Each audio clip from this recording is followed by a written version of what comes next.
আলহামদুলিল্লাহি রাব্বিল আলামিন ওয়াসসালাতু ওয়াসসালামু আলা সাইয়্যিদিল মুরসালিন আম্মা বা'দ ফাআউযু বিল্লাহি মিনাশ শাইতানির রাজীম বিসমিল্লাহির রহমানির রহিম আসসালাতু ওয়াসসালামু আলাইকা ইয়া রাসূলুল্লাহ ওয়া আলা আলিকা ওয়া আসহাবিকা ইয়া হাবিবাল্লাহ আসসালাতু ওয়াসসালামু আলাইকা ইয়া নবিয়াল্লাহ ওয়া আলা আলিকা ওয়া আসহাবিকা ইয়া নূরাল্লাহ।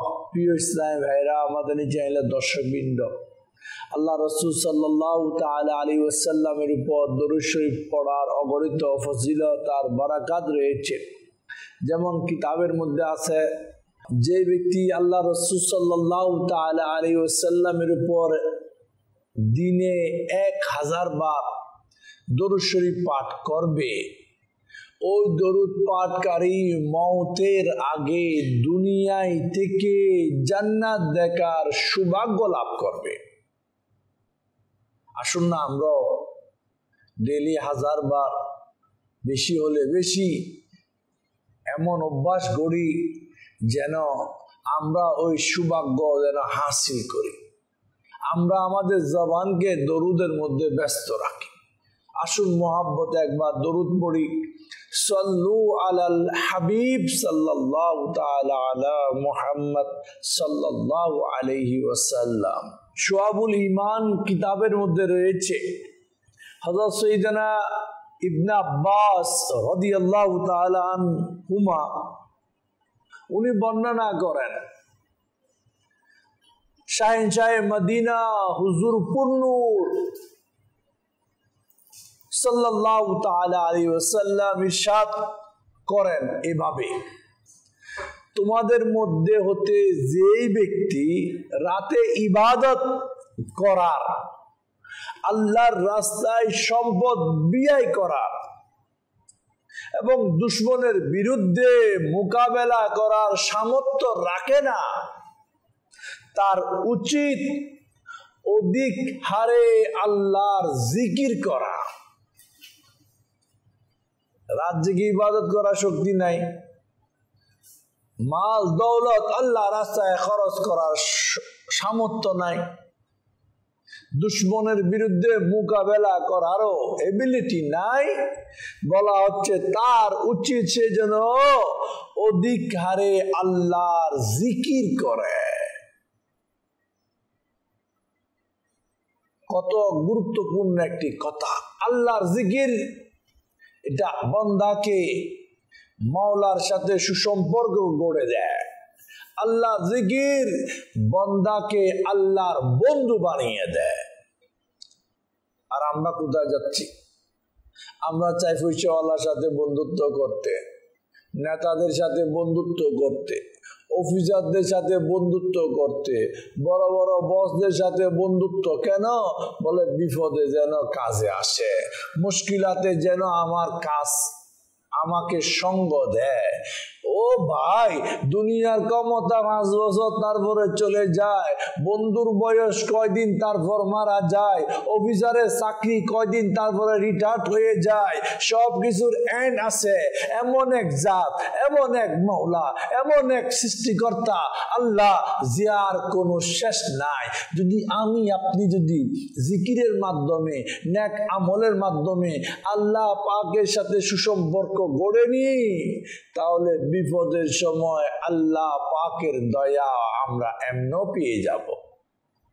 কারণ আল্লাহ ওয়ালা বান্দাদেরকে আল্লাহ পাক খুব বেশি ভালোবাসে। হ্যাঁ, অনেক বেশি ভালোবাসে, অনেক বেশি মোহাব্বত করে। সহিহ বুখারীর মধ্যে রয়েছে, হযরত সাইয়েদনা আবু হুরায়রা রাদিয়াল্লাহু তাআলা আনহু থেকে বর্ণিত, নবী করিম রউফুর রহিম, আখেরি নবী, নূরানি নবী, নবী মুহাম্মদ রাসূলুল্লাহ সাল্লাল্লাহু তাআলা আলাইহি ওয়াসাল্লাম ইরশাদ করেন এইভাবে, আল্লাহ পাক ইরশাদ করেছেন,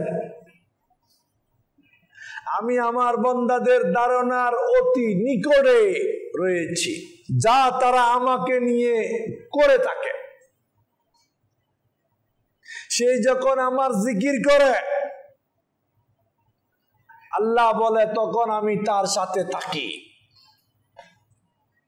সে যদি আমাকে একাকী স্মরণ করে আল্লাহ বলেন আমিও তাকে এভাবে একাকী স্মরণ করি।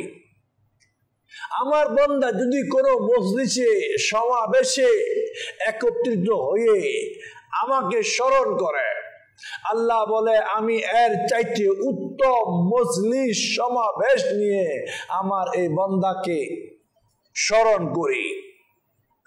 আল্লাহ পাক আরো বলে যদি আমার বান্দা আমার দিকে এক বিগত অগ্রসর হয় আল্লাহ পাক বলে আমার রহমত তার দিকে এক হাত অগ্রসর হয়।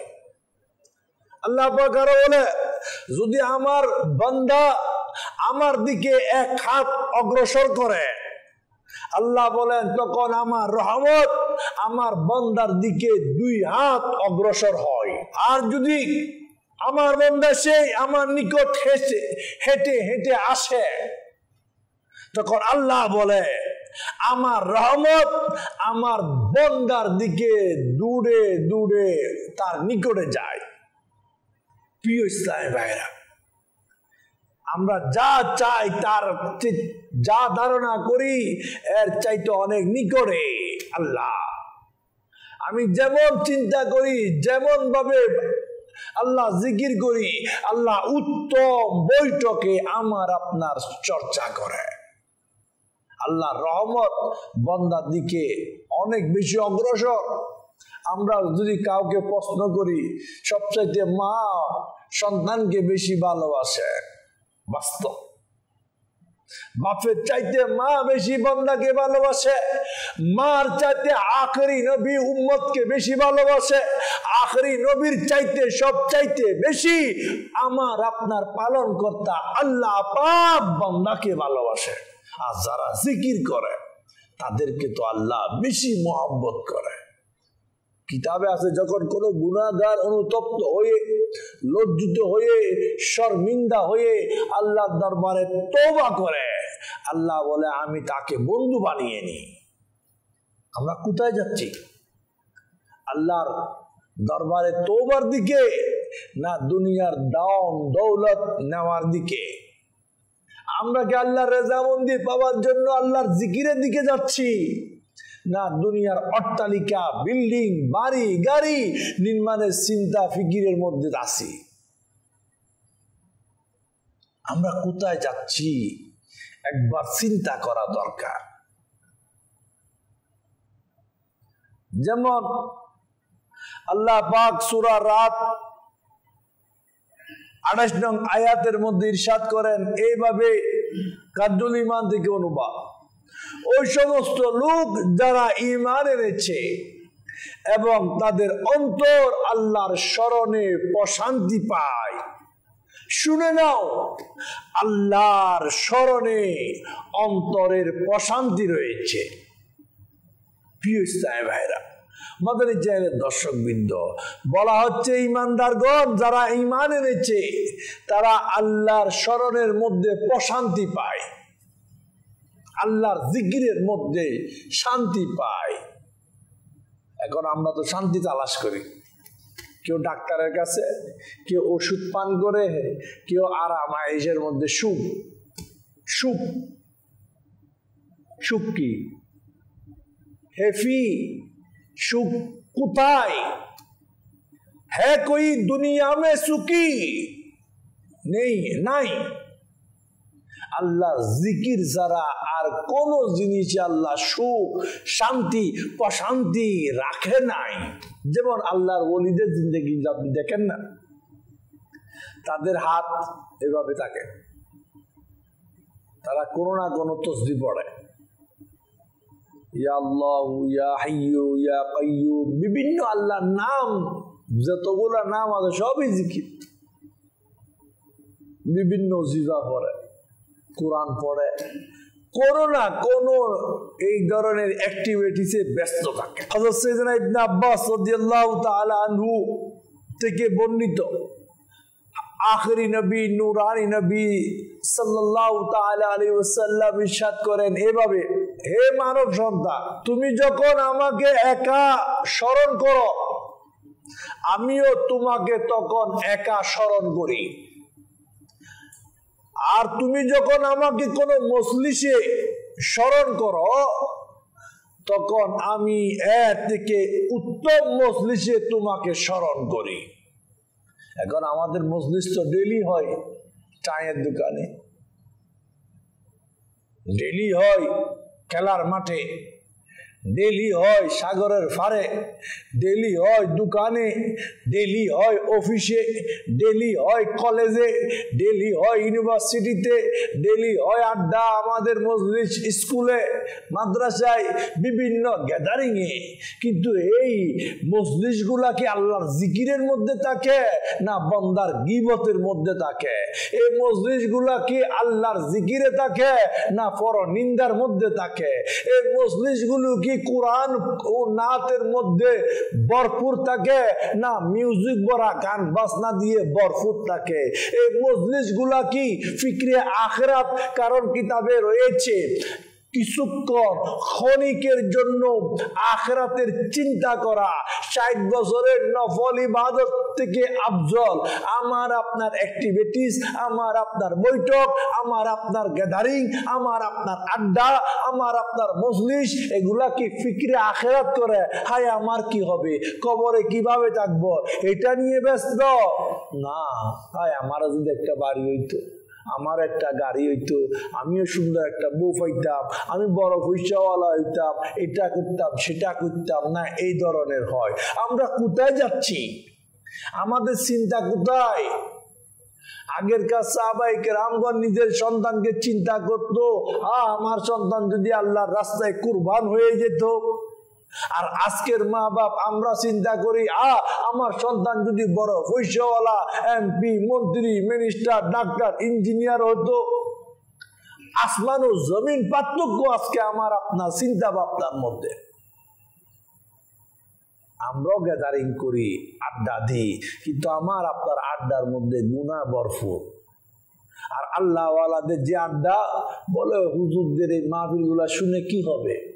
ওরা সারা বছর একটাই কথা বলবো, নামাজ কর, যাকাত দাও, হজ করো, এটাই তো মুক্তির পথ, এটাই তো নাজাতের পথ। বলে হুজুররা কি বলবো, জিকির করো, ইবাদত করো, এটাই তো কামিয়াবির পথ, আর কোনো পথ কামিয়াবি নাই। কিন্তু বুঝতে অনেকে আমরা চাই না, বোঝার চেষ্টাও করি না।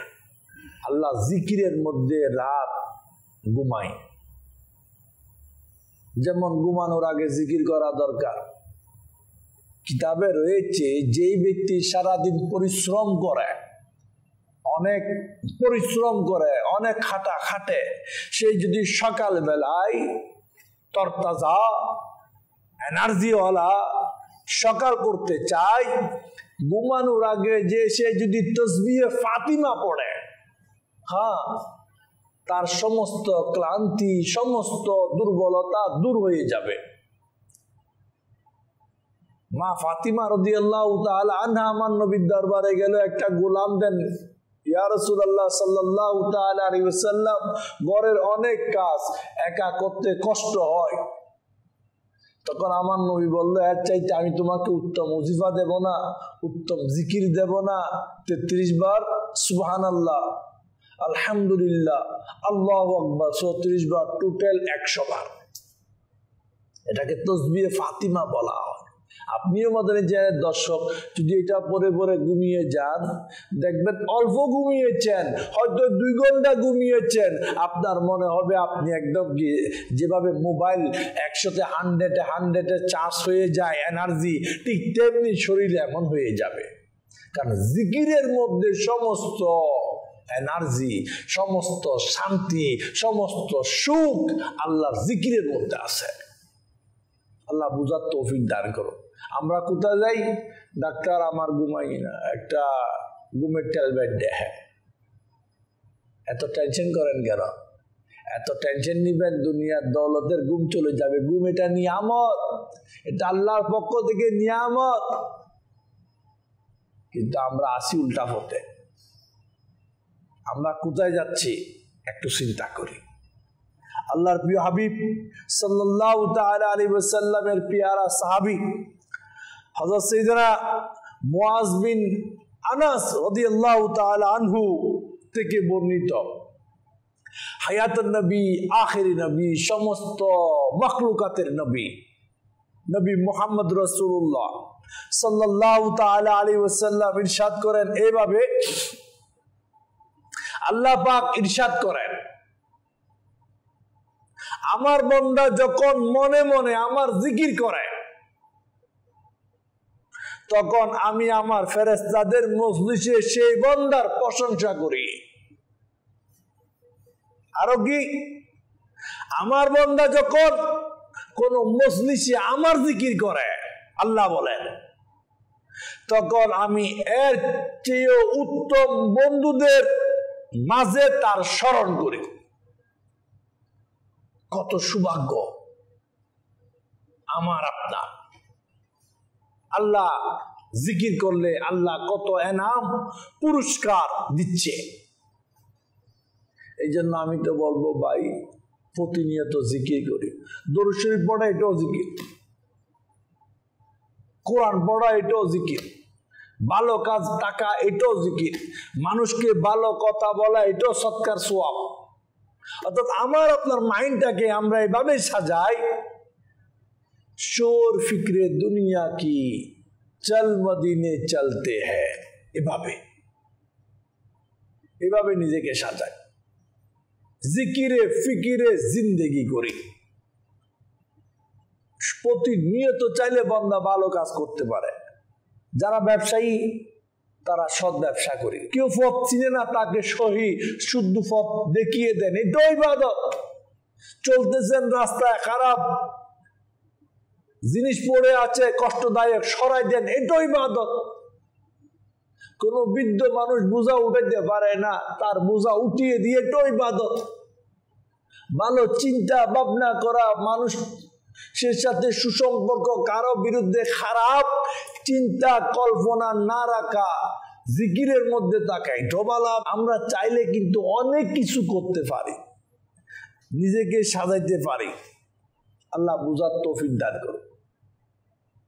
জিকির নৈকট্য, সান্নিধ্য, মাওলার পাওয়ার মাধ্যম। পথে চলতেছি লোকদেরকে সালাম দিয়ে এটাও জিকির, কিন্তু কে কারে সালাম দেন? আপনি মোটর সাইকেল দিয়ে যাচ্ছেন একা, আপনি কোথাও ড্রাইভ করে যাচ্ছেন একা, পথের প্রতি কেউ হেঁটে যাচ্ছে, আপনি তাকে একটু সামনে কি করে দেন? আগিয়ে দেন, গাইতে বসেন, এটাও একটা সেবা, ইবাদত। আপনি খাচ্ছেন, কিছু খাবার কাউকে দিয়ে দেন, এটাও সেবা। করতে চাইলে অনেক কিছু করা যায় রে ভাই, কিন্তু কই আমরা যাচ্ছি কই? তুমি আমি, আর কেউ দরকার নাই। তুমি আমিও নাই রে ভাই, কবরে তুমি আমিও নাই, দুনিয়াও নাই। দুনিয়াতে আল্লাহ জিকির করলে কবরে জিকির গুলা পাওয়া যায় নেক আমলের সুরতে। হ্যাঁ, নেকির সুরতে ভালো কাজগুলি, আল্লাহ জিকিরগুলি কবরে থাকবে। আরো কি জানেন? যারা নিজেকে আল্লাহর জিকিরের মধ্যে ব্যস্ত রেখেছে, নামাজ ঠিক মতো পড়েছে, হালাল ভক্ষণ করেছে, কাউকে গালি দেয় নাই, মা বাপকে কষ্ট দেয় নাই, এক প্রকার শরীয়ত মোতাবেক জিন্দেগি গঠন করেছে, এই জবান দিয়ে ফালতু উল্টা সিধা কথা বলে নাই, আল্লাহ জিকিরের মধ্যে ব্যস্ত রেখেছে, তারা এমন হবে, বলা হচ্ছে তাকে যখন কবরে রাখা হবে তার শরীর কবরে অক্ষত রয়ে যাবে। আমাদের দেশে তো সবগুলা কঙ্কাল পাওয়া যায় রে ভাই, কিন্তু আল্লাহ ওয়ালা হাজারো কবর দেখা যায়, তাদেরকে সশরীর তো আছে, তাদের যে সাদা কফন, কারো 10 বছর 20 বছর 100 বছর, তাদের শরীরের সাথে লাগার কারণে সাদা কফন তো দামি হয়ে যায়, এই মাটি কাফড়কেও খাইতে পারে না। এটাকে আমরা জানি না। আল্লাহ ওয়ালারা কিভাবে সম্মান পেয়েছে, একটা কারণ তাদের চিন্তা ভাবনা, চলা ফিরা, উঠা বসা সবকিছু আল্লাহ জিকিরের মধ্যে শামিল করে নিয়েছে। আল্লাহ আমাদেরকে তেমন হওয়ার তৌফিক দান করুক। হযরত আবু হুরায়রা রাদিয়াল্লাহু তাআলা আনহু থেকে বর্ণিত, আখিরি নবী, নূরানী নবী সাল্লাল্লাহু তাআলা আলাইহি ওয়াসাল্লাম ইরশাদ করেন এইভাবে, আল্লাহ পাক ইরশাদ করেন, আমার বান্দা যখন জিকির করে, আমার স্মরণে যখন তার ঠোঁট নড়াচড়া করে, আল্লাহ বলে তখন আমি তার সাথে হয়ে যাই। কত বড় নিয়ামত! আমি যতক্ষণ আল্লাহ জিকির করবো আল্লাহ আমার সাথে আছে। এর চাইতে বড় নিয়ামত আর কি হতে পারে? এজন্য আমরা কোথায় যাচ্ছি? উল্টা সিধা পথে না যাই, আল্লাহ জিকিরের মধ্যে, আল্লাহ তাআলার দয়ার মধ্যে থাকার যে রাস্তা, ওইদিকে যাই। জিকিরে থাকি, ইবাদতে থাকি, বন্দেগীতে থাকি, নেকির কাজে থাকি, কোরআন পড়ার মধ্যে থাকি, ভালো চিন্তার মধ্যে থাকি, হারামি থেকে, ভাইরাস থেকে, গুনাহ থেকে নিজেকে সেভ করি। আল্লাহ পাক আমাকে, আপনাকে, সবাইকে বুঝার তৌফিক দান করুক, নেক আমল করার তৌফিক দান করুক। যা শুনলাম এই শোনার উপর আমল করারও তৌফিক দান করুক। আমিন বিজাহিন নবিল আমিন। সাল্লু আলাল হাবিব সাল্লাল্লাহু তাআলা আলা মুহাম্মদ সাল্লাল্লাহু আলাইহি ওয়াসাল্লাম।